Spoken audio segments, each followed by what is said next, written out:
cette année une date importante, c'est le 10e anniversaire. Donc racontez-nous un peu quels sont les moments les plus marquants pour ces 10 dernières années, quels sont les accomplissements dont vous êtes très fiers. Euh, mais pour nous, c'est vrai que c'est une date très importante. D'un côté, 10 ans, c'est pas beaucoup. De l'autre côté, 10 ans très intenses. Quand on a commencé à créer notre duo, euh, tout de suite par un enregistrement de premier CD, disque, c'est vrai que on a fait quand même beaucoup de choses depuis ces 10 ans. Notamment, on a enregistré 9 albums ensemble, ce qui est beaucoup pour 10 ans.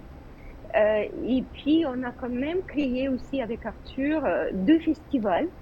Euh, un des deux dédié entièrement à 2 pianos et 4 mains. Ça n'existe pas en France.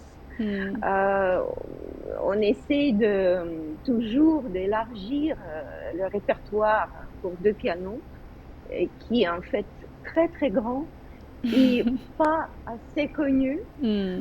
Il y a beaucoup de belles musiques qu'on a envie de partager avec notre public. Hmm. C'est vrai que c'est intéressant parce que vous avez choisi de jouer sur 2 pianos au lieu de 4 mains sur un piano. Donc c'est plus difficile, il y a une synchronisation beaucoup plus difficile. Pourquoi avez-vous fait ce choix? Vous savez, 2 pianos, c'est très très différent de 4 mains. C'est pas le même répertoire. Et ce qui nous intéresse dans ce style de musique de chambre, c'est que les 2 pianos, ça permet de développer beaucoup plus des possibilités. C'est comme déjà un piano, c'est grand instrument. Les deux, ils puissent quand même parfois remplacer un orchestre. Ça nous permet de donner beaucoup plus de couleurs. 4 mains, c'est pas du tout le même répertoire. On joue aussi à 4 mains, Hmm. mais un petit peu moins.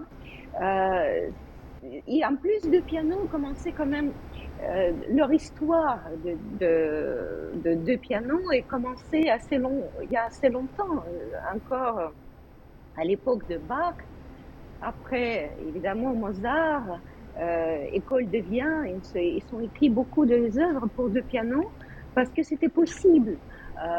Les espaces étaient grands et on pouvait placer les deux grands instruments. Après, à l'époque romantique, c'est un peu changé et ça, c'est justement la période quand le, le pianiste, c'était un Hmm. héros romantique. Donc, on ne pouvait pas partager ça en gros. Mais c'est vrai que ça existe quelques œuvres pour 2 pianos dans le 19e siècle. Et en fait, ça a commencé vraiment à fleurir et développer fin 19e et tout le 20e siècle. Il s'est énormément développé. Il y a beaucoup, beaucoup de compositeurs qui écrivaient pour 2 pianos et ça continue. Ça continue. Donc, évidemment, ça nous intéresse beaucoup, ça nous plaît beaucoup. Et puis, c'est un sort de musique de chambre, mais Hmm. très particulier parce qu'on joue les deux mêmes instruments. C'est vrai. Hmm. Hmm.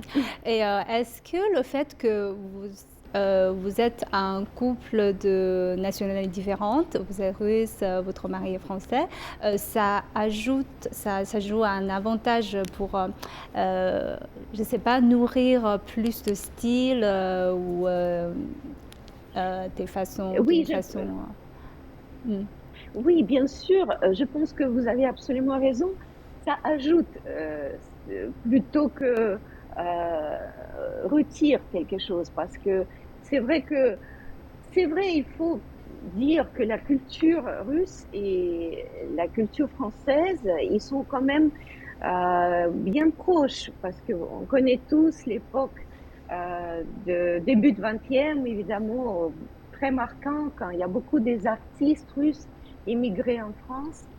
Et puis, tout le monde connaît les ballets de Diaghilev, tout le monde connaît Rachmaninov, Stravinsky, Prokofiev, etc. Et c'est vrai que ça rapproche beaucoup les deux cultures, mais aussi ça aide, ça aide beaucoup personnellement à moi Mhm. de travailler avec mon mari parce que il vient quand même de l'école moitié russe, moitié française. Et c'est parfois, ça enrichit évidemment tout ce qui est, on connaît nous-mêmes, notre propre culture. Je Mhm. pense que c'est un grand plus. Vous avez Mhm. raison.